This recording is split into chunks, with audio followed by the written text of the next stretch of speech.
Dia. Quero-vos dizer, antes de mais, que eu hoje estou especialmente nervosa, por isso deem-me um desconto. A responsabilidade de transmitir aquilo que está no meu coração é muito grande. Quero agradecer também o privilégio de poder partilhar, agradecer ao pastor também por isso, e o privilégio também de poder estar a usufruir daquilo que os meus irmãos têm também partilhado aqui. Cada vez mais, eu acho que deve ficar bem forte dentro de nós que aqui não há maiores nem melhores, que aqui não há os super cristãos e os menos cristãos, que não há os que sabem tudo e que fazem tudo bem e os que não sabem nada e só ouvem, porque todos somos corpo e todos podemos edificar uns aos outros. E o corpo tem muitas partes, umas mais visíveis, outras menos visíveis, mas todas são importantes. E se alguma nos falhar, toda ela nos fará falta. Nós vamos abrir em João 13. Quero também dizer que qualquer semelhança com o que já foi aqui dito é mera coincidência. Sim, pronto, eu preparei isto que vou partilhar convosco, que Deus tem falado comigo ao longo de muitos dias. Estive de férias, é algo que não costumo fazer, mas pronto, tinha que ser assim, fiz. Portanto, não ouvi a mensagem de domingo e só ouvi ontem à tarde, às 7 da tarde, foi quando acabei de ouvir. E pensei, não. Ok. Então, vamos abrir então em João 13 e eu quero começar por fazer uma pequenina introdução. Dar ali para o tempo, que tem que ser concisa. Quero que nós nos reportemos todos ao tempo em que Jesus andava aqui na Terra. Havia uma multidão que nós sabemos que seguia Jesus, que estava lá nos eventos, quando ele falava, e eles queriam ouvir, eles queriam estar ali. E havia aqueles a quem Jesus dizia, segue-me. Uns aceitavam e outros não. Mas neste processo, alguns deles deixaram de ser multidão, simples seguidores, e passaram a ser discípulos. E eu quero que a gente olhe hoje para o que eu vou falar com uma pergunta, duas. A primeira é, sou multidão ou sou discípulo? A segunda é, quero ser multidão ou quero ser discípulo? E se quero ser discípulo, eu tenho um percurso a fazer para chegar lá. Vamos ver qual é esse percurso. E o tema do que eu vou falar chama-se a marca do discipulado. Então, em João 13, no versículo 34, diz... peço desculpa, vou começar no 33.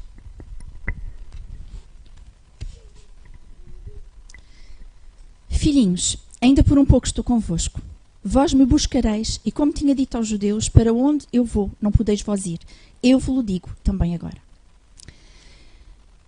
Ou seja, Jesus que estava a falar com os discípulos, não com a multidão, estava a falar para eles carinhosamente, a chamar-lhes filhinhos, e estava a dizer-lhes, agora não podes seguir-me fisicamente. Como eu disse, segue-me, agora não me vais seguir. E aqueles homens que tinham largado tudo, porque nós, para sermos discípulos, temos que largar muita coisa. Acima de tudo, temos que largar o nosso eu. Temos que morrer e nascer de novo. E isto é um processo que dói. Eu compartilho convosco que o último ano e meio foi especialmente especial para mim, porque senti muito isso. O quanto Deus requeria de mim morrer. O meu ego, sabem? Eu sei, eu posso. Não sou, não sei, não posso nada. Então, ele disse-lhes que não podiam mais seguir. Calcula a cabeça daqueles homens. Então, como assim? Não te vamos seguir? Como assim? E ele começa a dizer como eles podem continuar a ser discípulos, como eles o podem seguir e como o mundo vai reconhecer que eles são discípulos. Versículo 34. Versículo 30. Como eu vos amei a vós, que também vós uns aos outros vos ameis. E esta é a marca do discipulado, o amor. O que é que isto tem de novo? Ora bem, Jesus já tinha dito que toda a lei estava resumida a 2 mandamentos. Amar a Deus acima de todas as coisas, amar o próximo como a si próprio. Mas agora ele afunila. Ele não está a falar para qualquer seguidor. Ele está a falar para os seus discípulos. Para aqueles que fizeram um compromisso, uma aliança que a multidão não faz. Para aqueles que querem aprender e praticar. Para aqueles que querem estar com ele. Estar com. Não só nos eventos, não só naqueles momentos em que ele lhes vai matar a fome e a necessidade e que eles querem buscar. Não, eles querem estar com. Eles querem intimidade, eles querem estar lá. É para esses que ele está a falar.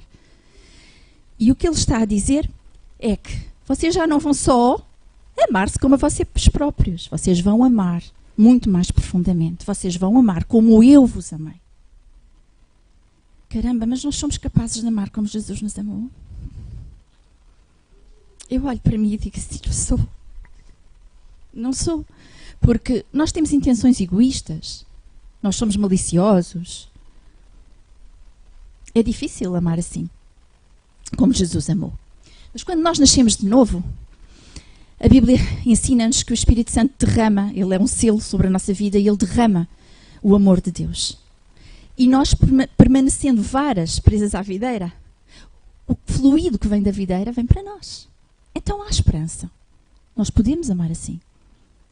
Mas temos que trilhar o caminho da multidão ao discípulo. E eu acho que neste momento é isso que está a ser requerido de nós. Aqui, a nós, estou a falar para nós aqui. Nós temos que parar de olhar para o nosso umbigo. Nós temos que parar de olhar só para as nossas vidinhas. Nós precisamos entender que somos corpo. E que o corpo serve cada parte para apoiar a outra parte. Se um cego deixar de ver, ele tacteia.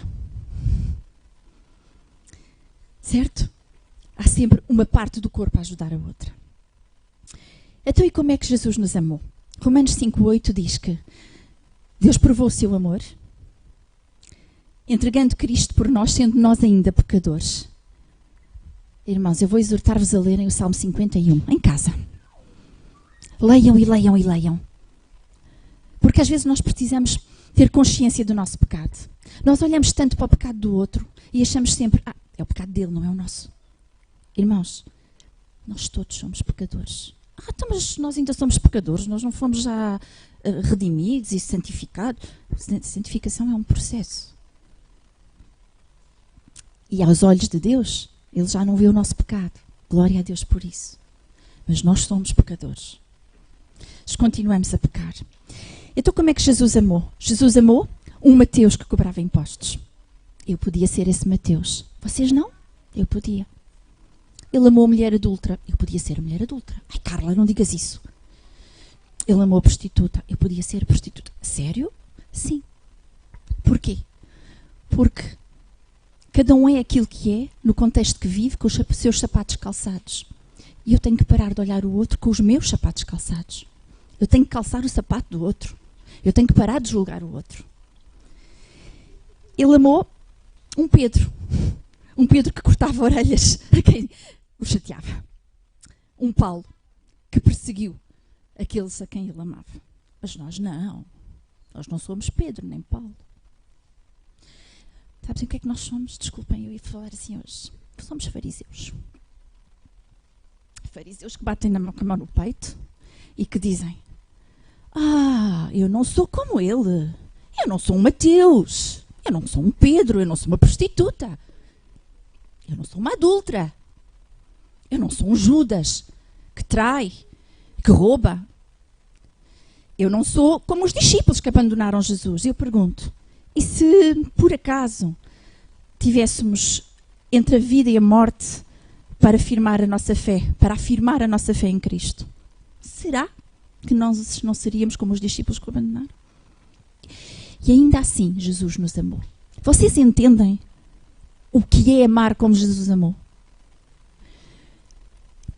2 Coríntios 5,14 diz que este amor nos constrange. E ele também constrangeu os discípulos. Como é que ele constrangeu os discípulos? Semana passada, eu não vou ler, a Célia leu aqui, um bocadinho antes, do versículo 12 ao versículo 17. Ia ler, mas não vou.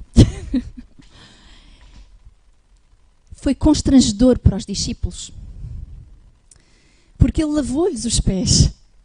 E como ela explicou muito bem, eles usavam sandálias, não havia asfalto nas estradas. E lavar os pés, o que é que Jesus estava a dizer quando ele disse que nós devemos lavar os pés uns aos outros? Jesus estava a dizer que é preciso servir uns aos outros. O amor sem serviço é como a fé sem obras, é morto. Eu vou dizer outra vez, o amor sem serviço é como a fé sem obras, é morto. Lavar os pés implica baixarmos-nos ao outro, dar cabo da nossa proeminência, do nosso ego inchado. E ainda por cima, lavar uns pés sujos era um trabalho vil. Mas foi Jesus, o Mestre, o Maior, o Senhor, que fez esse trabalho.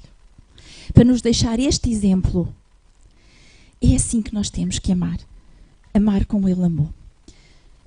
Ele, inclusivamente, disse a Pedro, quando ele ressuscitou, mostrando a Pedro, porque Pedro, se nós lermos aqui o que vem a seguir ao mandamento, novo mandamento que Jesus dá, Pedro diz algo como, então, mas eu não te vou seguir. Como assim não te vou seguir? Eu quero seguir-te. Então, mas tu disseste que era para eu te seguir. E Pedro é confrontado com Jesus novamente quando Jesus ressuscita, e Jesus diz-lhe, apacenta as minhas ovelhas. Esta é a forma de tu me seguires, esta é a forma de tu seres discípulo. Nós somos todos ovelhas, Ele é o pastor. E todos nós somos chamados a apacentar uns aos outros. A levar a bom pasto, a ajudar, a guiar, a suportar. Isto é para todos nós. Vamos no instante Efésios 4. Podemos pôr aí uma marquinha.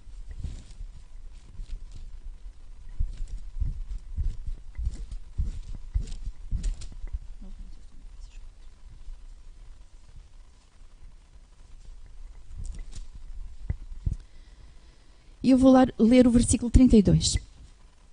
Antes sede uns para com os outros benignos, misericordiosos, perdoando-vos uns aos outros, como também Deus vos perdoou em Cristo. Então eu tenho que me lembrar que eu fui perdoada em Cristo. Eu tenho que me lembrar que eu sou pequenina, que eu tenho pecado. E eu tenho que me lembrar que fui perdoada e que é assim que eu tenho que perdoar.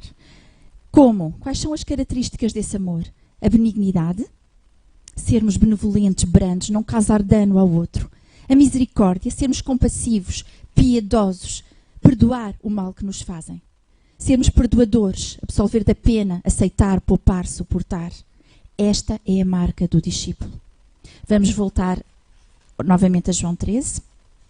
O versículo 1 diz que Jesus amou-nos até ao fim, amou os discípulos até ao fim, até às últimas consequências. Apesar de, mesmo com, Ele amou. E o versículo 35 diz, nisto todos conhecerão que sois meus discípulos. Porquê é que nós não somos conhecidos como discípulos de Jesus? Eu sei que custa ouvir isto e custa pensar nisto. Mas nós não somos conhecidos como discípulos de Jesus porque não fazemos isto. Porque diz aqui que não são alguns, são todos conhecerão que somos discípulos se nos amarmos uns aos outros. E é isto que nós precisamos de fazer, irmãos, amar-nos uns aos outros. Para isso nós precisamos tirar tempo, nós precisamos confiar uns nos outros. Quem seguia a Jesus confiava nele. Nós precisamos restaurar a confiança, nós precisamos estar juntos, nós precisamos estar atentos às necessidades uns dos outros, estar lá para os outros. Isso é que é amar como Jesus.